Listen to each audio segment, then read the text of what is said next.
বাংলাদেশের রেমিটেন্সে ব্যাপক ভূমিকা রাখছে ডিএক্সএন। ডিরেক্ট সেলিং বিজনেস পদ্ধতির কল্যাণে মধ্যপ্রাচ্যের কম আয়ের বাংলাদেশিরা এর থেকে আয় করে দেশের রেমিটেন্সকে সমৃদ্ধ করছে। অনেক প্রবাসী কাজ ছেড়ে দেশে গেলেও ডিএক্সএনে যোগ দেওয়ার ফলে দেশে বসে ইনকাম করার সুযোগ পাচ্ছেন। বাংলাদেশের মহান শহীদ দিবস ও আন্তর্জাতিক মাতৃভাষা দিবস উপলক্ষে ডিএক্সএনের বাংলাদেশি গ্রাহকদের মিলন মেলায় কথা বলেন বক্তারা। আমাদের কুয়েত প্রতিনিধি আলামিন রানা জানান, শুক্রবার কুয়েতের একটি 5 তারকা হোটেল মিলনায়তনে শুরুতে পবিত্র কোরআন তেলাওয়াত ও ভাষা শহীদদের সম্মানে 1 মিনিট নীরবতা পালন করে সহস্রাধিক বাংলাদেশিদের উপস্থিতিতে বাংলা গেট টুগেদার সেমিনার অনুষ্ঠানে প্রধান অতিথি ছিলেন country manager Murali B Nair.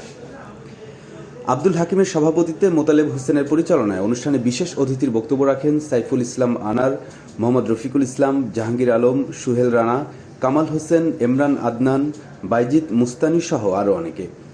এ সময় বক্তারা আরও বলেন, বাংলাদেশ সরকারের সঠিক সহযোগিতা পেলে বাংলাদেশের জন্য ডিএক্সএন হতে পারে অর্থনৈতিক আয়ের অন্যতম মাধ্যম।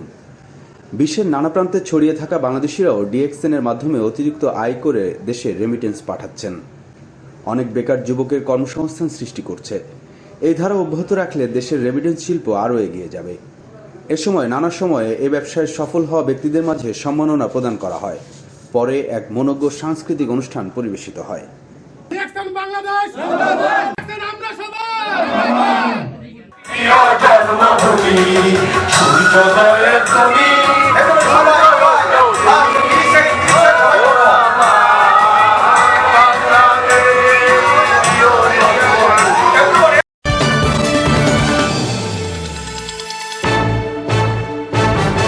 জেটিভি নিউজ, ঐক্যের পথে মোরা। বিভিন্ন